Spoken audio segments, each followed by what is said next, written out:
여러분 안녕하세요. 미주리대학병원 채플린 박재성 목사입니다. 여러분 어디에 계시는지 건강하시고 평안하시기를 빕니다. 지난 주간에 제가 여러분들 만나뵙질 못했는데 감기 몸살이 좀 있어서 좀 푹 쉬었습니다. 다행히 코로나는 아니었고요. 그래서 정신 좀 차리고 보니까 벌써 고난주간이 이렇게 시작이 되어 버렸네요.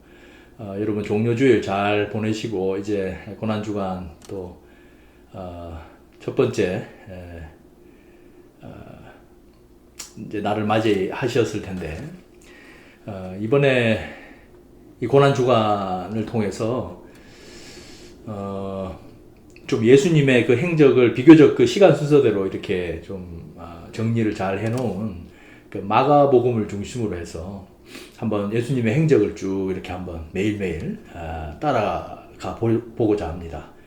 그러면서 예수님께서 마지막 그 한 주간 예루살렘에서 이제 십자가에서 숨지시기 전에 하신 일들, 그 일들을 통해서 그리고 그 말씀들을 통해서 정말 오늘날 저희들이 다시 오실 예수님을 기다리는 우리 정말 예배자이고 또 순례자로서의 그 삶을 다시 한번 이렇게 되새겨보는 그런 시간이 되었으면 좋겠습니다.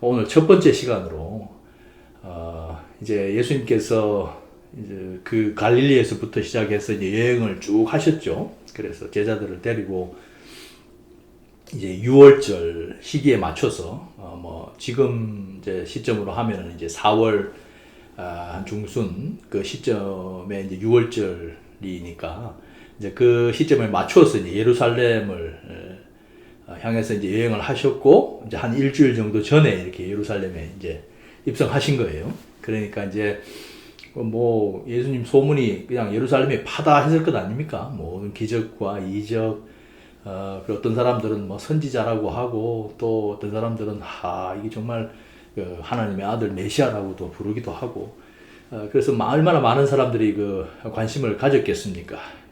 그 당시에 참 어려운 시절에 그런 메시아를 대망하던 그런 시절이기 때문에 그 백성들이 그 종려나무 가지를 흔들면서 그 나귀를 타고 들어오시는 그 예수님을 이제 맞이했던 그걸 이제 기념하는 주일이 종려주일이었습니다.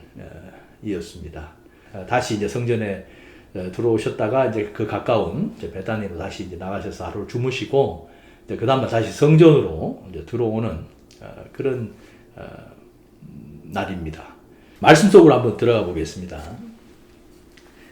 이튿날 그들이 베다니에서 나왔을 때 예수께서 시장하신지라 멀리서 잎사귀 있는 한 무화과 나무를 보시고 혹 그 나무에 무엇이 있을까 하여 가셨더니 가서 보신즉 잎사귀 외에 아무것도 없더라. 이는 무화과의 때가 아님이라. 예수께서 나무에게 말씀하여 이르시되 이제부터 영원토록 사람이 내게서 열매를 따먹지 못하리라 하시니 제자들이 이를 듣더라.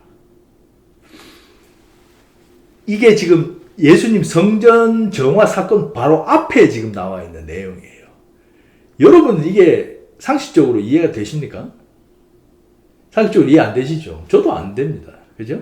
그 사랑이 많으시고 그리고 노하시기를 더디하시는 하나님의 성품을 그대로 가지신 예수님께서 아니 나무가 무슨 죄가 있다고 그 나무를 저주하십니까? 근데 더 이해가 안 되고 말이 안 되는 건 뭐냐면 이때가 말이죠. 그죠? 4월쯤이라고 말씀드리지 않았습니까? 6월절쯤이니까 그때는 이 무화과 나무 열매가 맺힐 때가 아니라고 그래요. 보통 5월 말이나 6월 이렇게 돼야 열매를 얻을 수 있다 그래요. 그럼 무슨 얘기입니까? 아니 열매가 맺히기도 전에 몰라 거기에 이제 조금 이렇게 이제 설익은 것들도 있었겠죠, 그죠?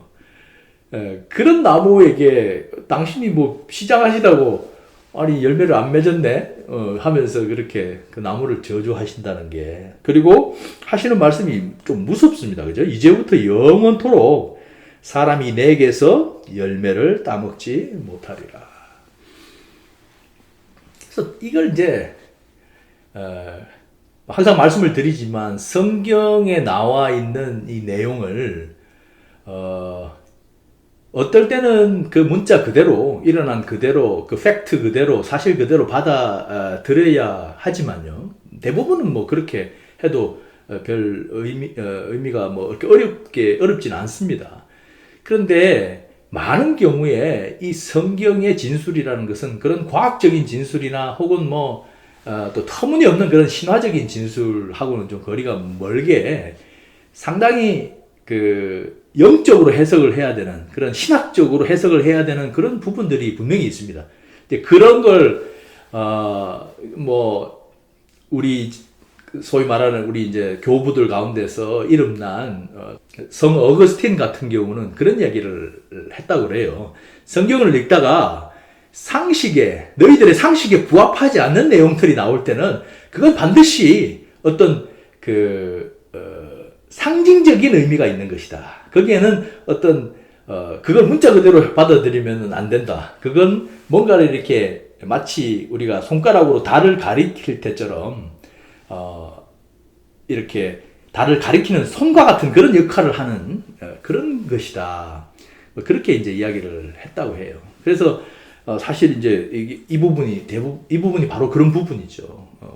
도저히 그래서 이제 학자들은 이 부분을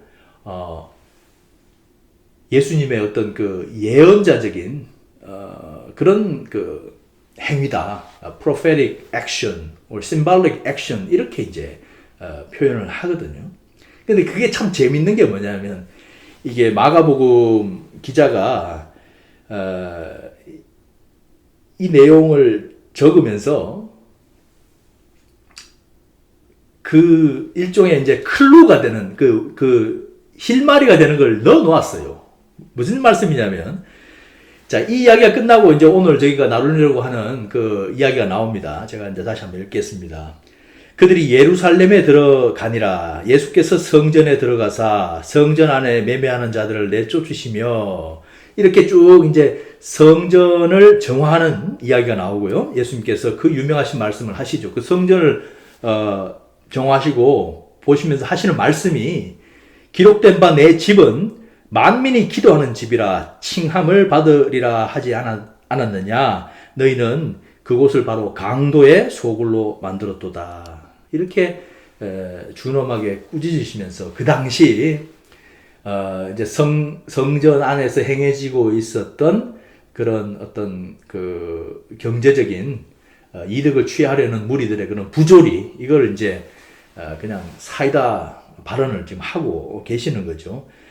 그런데 그러고 나서 그 뒷부분에 뭐라고 이 마가가 기록을 했냐면 말이죠. 이제 하루가 또 이제 지나갑니다. 그러니까 해가 그렇게 해서 저물고 이제 다시 또 베다니로 이제 돌아가셨겠죠. 그리고 그 다음날 아침에, 이거는 이제 그 다음날 일어날 일인데 그 전 부분을 제가 잠깐 설명을 드리는 이유는 오늘 이제 이 이야기와 관련이 돼서 그렇습니다.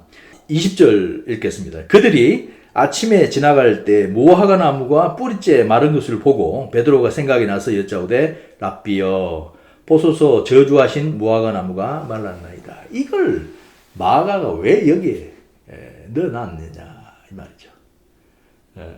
특별히 마가복음에만 그렇게 표현이 되어 있어요. 그래서 이런 것들을 통해서 이제 학자들은 이걸 이제 그 수사학에서 이제 글을 쓰는 방법 중에 일종의 그 샌드위치 기법이라고 하는데, 샌드위치 아시죠? 샌드위치 빵 양쪽으로 해서 그 중간에 이제 맛있는 뭐 햄이나 뭐 여러 가지 것들을 넣어서 이렇게 먹는 걸 샌드위치라고 하지 않습니까? 그죠?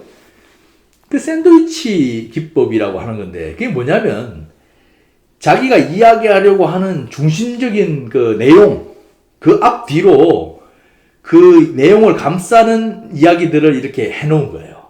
지금 오늘 예수님께서 이제 성전에 예루살렘에 입성하셔서 그 다음날 하신 중요한 사건이 이제 성전 정화인데 그 앞뒤로 이 무화과 나무 사건을 이렇게 마치 샌드위치처럼 이렇게 겹쳐 놓은 거예요. 그럼 이럴 경우는 어떻게 우리가 해석을 하냐면 바로 이 성전 정화 안에 있는 내용, 이게 이제 진짜라는 거예요. 그러니까 이 밖에 있는 내용들을 가지고 우리가 너무 집중을 하면 이 중간에 정말 그 내용이 되는, 정말 내용이 되는 이 사건을 우리가 제대로 해석할 수가 없는 거다. 그러면 어떻게 해석을 하는가? 성경학자들은 이렇게 이제 해석을 하죠. 이 당시만 해도 이제 구약에서도 그렇고 여러 가지 그 예언자들이 이런 상징적인 표현들을 많이 사용을 했거든요. 예레미야서도 그렇고 특별히요. 그래서 그 예언서들에 나오는 무화과 나무의 쓰임을 보면 우리가 대충 짐작을 할 수가 있어요. 그래서 예레미야서에 그 내용들이 많이 나와 있는데 이건 뭘 의미하냐면 대부분 그 예레미야서에 나오는, 예언서에 나오는 이 무화과 나무는 이스라엘의 백성들, 하나님의 그 선민들을 이야기하는 경우가 많거든요. 그래서 그들이 이제 열매가 없다는 것은 뭐냐면 이제 그 심판을 받는다는 거예요. 심판을. 하나님의 심판을 받아서 그들이 이제 마땅히 하나님의 선민으로서 내어놓아야 할 그런 열매들을 내놓지 못하자 결국은 어떻게 하나님께서 그것에 대해서 심판을 하신다. 그래서 예레미야서에도 그 내용들이 나와 있습니다. 그런 내용들을 미루어 짐작해 볼 때 정말 그 예수님 하나님의 본체이시고 그래서 정말 하나님의 그 사랑의 언약들이 예루살렘, 그러니까 아브라함에서부터 하나님께서 약속하셨던 이 선민을 택한 이유가 뭡니까? 그렇죠. 모든 민족들, 모든 하나님이 창조한 피조 세계, 사람뿐만 아니라 모든 이 피조 세계의 복의 통로가 되게 하시기 위함이었단 말이죠. 그래서 그들에게 주어진 그 중책이라는 것은 어떤 상황 속에서도 버려지는 사람 없이 고아와 가부들을 항상 그렇게 해서 하나님께서는 돌보도록 명하셨고 어떤 상황 속에서도 그 사람들이 소외돼서 억눌려서 죽어가는 그런 일이 없도록. 그러나 현실은 어떠했습니까? 현실은 정확하게 그 반대로 가고 있었고 이스라엘의 그 삶조차도 마찬가지였고 그래서 그 하나님을 섬긴다고 하는 특별히 그 종교 지도자들도 한때 정말 그 성전을 회복하고 그리고 그 우상 섬기는 심지어 그 제우스 신상을 가지고 그냥 그 신전에다 갖다 놓은 그런 어마어마한 그런 일들 속에서 이 예루살렘이 한때 부흥을 이루지 않습니까? 마카비가 등장해서 그 성전을 완전히 그냥 정화하는 그런 일도 일어나거든요, 사실은. 그러나 그 이후에 어떻게 했습니까? 또 부패하고 또 우상을 섬기고 서로 헐뜯고 종교는 거의 뭐 마비가 되어서 사람들을 살리는 종교가 아니라 오히려 사람들을 억압하고 사람들을 핍박하고 구속하는 그런 종교가 되어버린 것이죠. 그럴 때 이제 하나님의 본체이시고 그 하나님의 아들이신 예수님께서 이 땅에 오셔서 이제 그 이야기를 정말 그 약속을 제대로 지키지 못한 이 선민들에게 정말 확실한 지금 메시지를 보내고 계시는 거죠. 이 성전 앞에서. 그죠? 성전을 정화하시면서 하시는 말씀이 이 집이 바로 만민의 기도하는 장소라. 만민이 엎드려서 하나님께 자신들을 고백하고 하나님께 자신의 모든 것을 이렇게 던져놓는 정말 하나님께 정말 하나님이시고 저는 아무것도 아닙니다라고 이렇게 고백하는 장소라는 거예요. 이게 왜 중요합니까, 여러분? 그렇죠.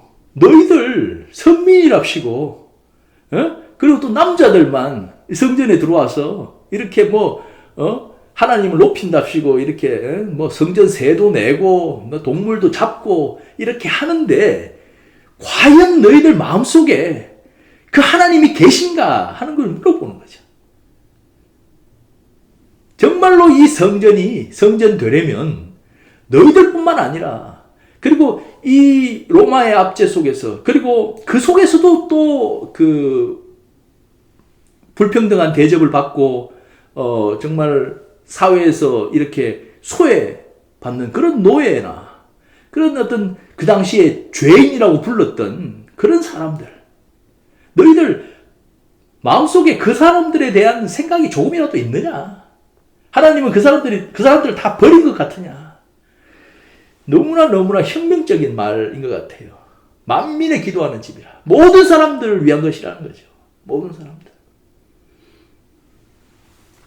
이사야서에서 이 만민의 기도하는 집이라는 내용이 나오는데 그 컨텍스트를 봐도 정말 하나님께서 생각하고 계시는 성전의 의미, 그리고 이 선민들이 해야 될, 선민들이 이 열매를 맺어야 할 것이 무엇이냐. 정말 나 하나님의 선민이니까 내만 구원받고 나만 그냥 하나님 잘 모시면 나 평생 영원토록 정말 그 좋은 천국에서, 파라다이스에서 생활하면 되는 것이지, 이렇게 끝나는 것이 바로 하나님이 이야기하는 그런 하나님 나라, 하나님 그 천국, 그게 아니라는 이야기를 하시는 것 같아요. 그거 아니다. 내가 너희들한테 맡긴 이스라엘 백성들, 이스라엘의 왕들, 이스라엘의 종교 지도자들에게 맡긴 그 일은 바로 이 너희들의 민족들을 통해서 그 하나님의 사랑과 공의가 하수처럼 흐르게 하고, 그래서 너희들을 통해서 정말 하나님이 살아 계시는구나. 정말 하나님이 계시는구나. 이스라엘만의 하나님이 아니고 그 하나님께서 정말 우리도 돌보시는구나. 우리 같은 죄인들도 돌보시는구나. 이걸 알리라고 했는데 결국 그게 안 됐던 거죠. 그러니까 결국은 하나님의 아들, 그 말씀이신 하나님께서 육신을 입고 이 땅에 오실 수밖에 없었고, 죄로 관영한 이 땅을 회복시키기 위해서라도 그분의 피가 이 땅에 흘러야 됐던 거 아닌가. 그래서 오늘 이 이야기는 정말 예수님께서 성전을 정화하시면서 이미 지금 심판이 내려진 거예요. 그죠? 그 애꿎은 무화과 나무를 그렇게 저주하시면서 결국 너희들이 이 모양 이 꼴이 되었다. 하나님의 약속을 저버리고 하나님이 너희들에게 맡겨놓은 그 사랑의 사명을 저버린 그 대가가 바로 이것이고, 그리고 분명히 이야기하지만 앞으로 30여 년 후에 AD 70년에 그 역사가 일어나죠. 로마에 의해서 이 예루살렘 성전은 돌 위에 돌 하나도 남지 않은 폐허가 되어버립니다. 예수님 그거 아셨기 때문에 누가복음에서는 예수님께서 그 예루살렘 성전을 보면서 통곡하셨다는 표현을 쓰고 있습니다. 여러분, 우리가 고난주간 이제 하루를 살아내면서 꼭 기억해야 할 것이 있습니다. 오늘 이 성전을 정화하시는 이 내용, 그리고 1세기 독자들에게, 그리고 그 당시에 종교 지도자들에게 주어졌던 그 교훈의 말씀은 정확하게 우리에게, 오늘날 다시 오실 예수님을 기다리는 우리에게도 적용이 되는 것 같습니다. 과연 너희들은 성전을 어떻게 생각하느냐? 너희들의 성전은 어디에 있느냐? 그리고 너희들은 성전에서 무엇을 하느냐? 요한복음에서는 예수님께서 벌이신 이 성전 사건을 예수님의 죽음과 정확하게 연결을 시키고 있습니다. 예수님께서 그 당시 그 성전을 보시면서 그 말씀을 하셨다고 하죠. 이 성전을 허물러 내가 사흘 안에 다시 지을 것이다. 분명히 예수님께서는 당신의 몸을, 그리고 그 당신의 이제 죽으심과 함께 이 땅에 거하게 되실 성령 하나님의 거처, 바로 교회, 바로 우리 한 사람 한 사람, 이 성도의 몸, 이 성도의 마음, 그 영이 머무시는 그 성도의 마음을 이야기하고 계시는 거거든요. 그래서 오늘 정말 이 고난주간 예수님의 그 고난을 묵상하시면서 과연 내 마음의 주인은 누구시고 과연 내 마음을 지금 가득 채우고 있는 것은 무엇인가 다시 한번 생각할 수 있는 기회가 되었으면 좋겠습니다. 저도 몸이 아프고 보니까 참 몸이 아프니까 이 마음도 정신도 좀 오락가락 하더라고요. 기도 시간도 제대로 지키질 못하고 상당히 좀 힘들었습니다. 여러분 다시 한번 여러분들의 몸과 그리고 마음과 정신과 그리고 뜻을 모아서 정말 내 마음의 주인이 예수 그리스도시라는 사실을 한번 고백할 수 있으면 좋겠고요. 그래서 다시 한번 그 예수 그리스도 예수님께서 성전에서 하신 그 말씀 정말 이 성전은 만민의 기도하는 집이라 정말 내 자신뿐만 아니라 정말 그 예수님의 그 희생이 없었다면 나 같은 이방인, 나 같은 죄인이 어떻게 하나님의 자녀가 되고 하나님과 함께 이렇게 교제할 수 있는, 기도할 수 있는 그런 특권을 우리가 갖게 되겠습니까? 오직 예수 그리스도 때문에 그 일이 가능한 것입니다. 그래서 어디에 계시든지 이번 주간 여러분들의 마음을 다시 한번 그 예수 그리스도의 은혜와 그 예수 그리스도의 그 말씀 정말 만민을 이롭게 하는 그런 그 은혜를 다시 한번 누릴 수 있는 그런 저와 여러분들이 되시면 좋겠습니다. 그래서 오늘 이 시간 끝으로 정말 우리의 마음을 온전하게 주님께 맞추고 그렇게 되면 어떻게 되겠습니까? 우리가 어디에 있든지 어떤 순간에 있든지 우리의 마음을 주님께 오롯이 드린다는 것은 그 자체가 바로 예배가 되는 것이거든요. 우리 함께 찬양하면서 시간 마치도록 하겠습니다. 나는 예배자입니다. 다 함께 찬양하시면서 오늘 말씀 다시 한번 기억하겠습니다. 나는 하나님을 예배하는 예배자입니다.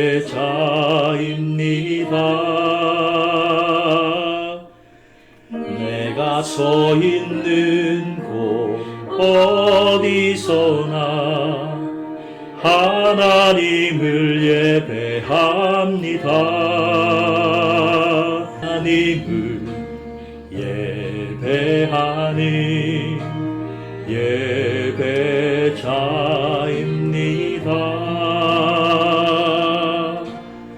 내가 서 있는 곳 어디서나 하나님을 예배합니다.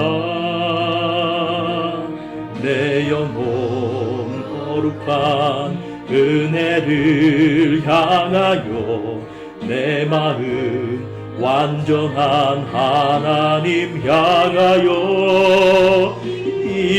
이곳에서 바로 이 시간 하나님을 예배합니다.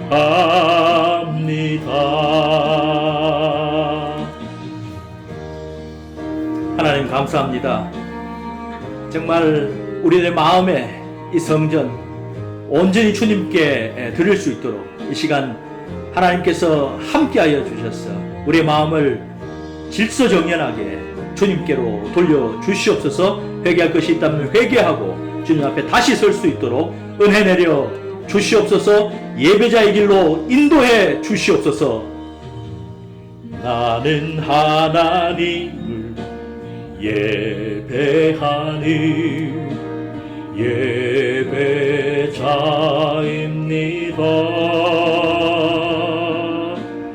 내가 서 있는 곳 어디서나 하나님을 예배합니다. 내 영혼 거룩한 은혜를 향하여 내 마음 완전한 하나님 향하여 이곳에서 바로 이 시간 하나님을